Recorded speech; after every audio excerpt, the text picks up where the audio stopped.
your kind of initial foray after you had practiced medicine for so long was kind of in the intermittent fasting world. And of course, fasting is an amazing tool. We learn new things about it. And when you first started talking about it, surely your opinion has changed on certain aspects of intermittent fasting. And so this is going to be an extremely generalized question. Fasting is very individualized. So just generally speaking, in what ways has your thinking evolved when it comes to intermittent fasting? Well, I think that there was a story worth sharing with your community. So in 2024, my dad had a series of falls and got very sick. And my brother and I decided with his decisions that he was very clear about, he didn't want to have surgical intervention for a head bleed. And so we allowed him to pass in hospice, which is what he wanted. We were honoring what he wanted. But seeing how frail my dad became the last 5 or so years of his life really left me with an indelible impression. Number one, I look like my dad's kid. I have a similar body habitus. We're both kind of thin and lean and tend to be that way. And, watching my dad's health decline really forced me to examine the fact that if I didn't live differently the second half of my life, I could potentially end up just like him. And I didn't want that burden for my children because it's arduous. It's awful watching your parents' health decline and ultimately having them die. But it left me with such an indelible impression because I realized that I had to get really serious about strength training. And let me be clear, I've always been good about exercising, but I needed to be more diligent about pushing myself with weights. And so when I made that decision to get really granular and serious about strength training, I also had to get really granular and serious about my nutrition. And it wasn't that I wasn't eating healthy or that I wasn't eating the right foods. I was probably not eating enough. It's really hard to build muscle in middle age unless you are really optimizing your nutrition. You're getting really serious about recovery. You get very diligent about progressive overload with weight training. And so I hired a personal trainer to kick my butt.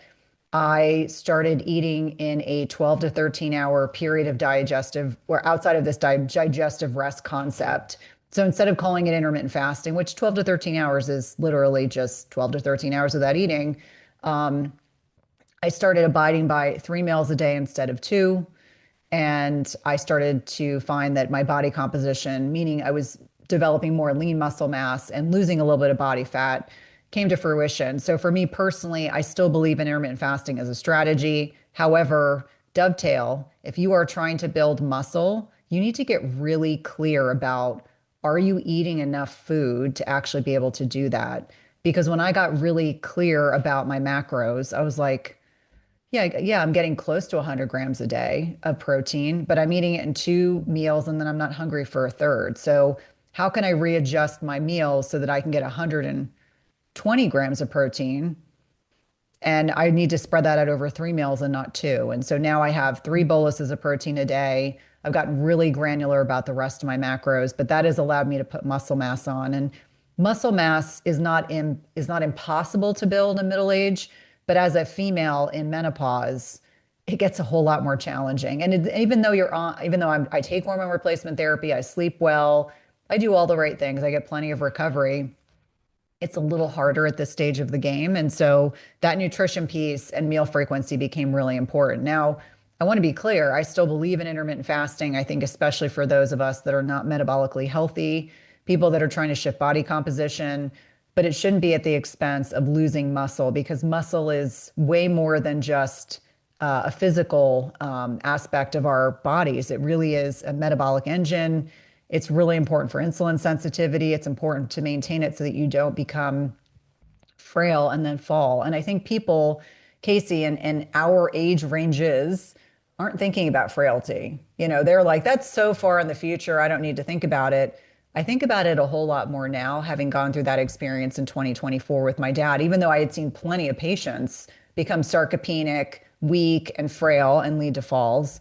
But there's somehow seeing it through the lens of a daughter watching their father's health decline so rapidly, for me, really left me with this indelible impression. And so I try to help educate people to say, listen, if you're a lean female and you're still getting a menstrual cycle, please do not go overboard with intermittent fasting. However, if you are PCOS, insulin resistant, non-alcoholic fatty liver disease, or you've got any other PCOS, any of these metabolic diseases, or even high blood pressure, please, please, please consider that intermittent fasting might be something for you to do around your menstrual cycle.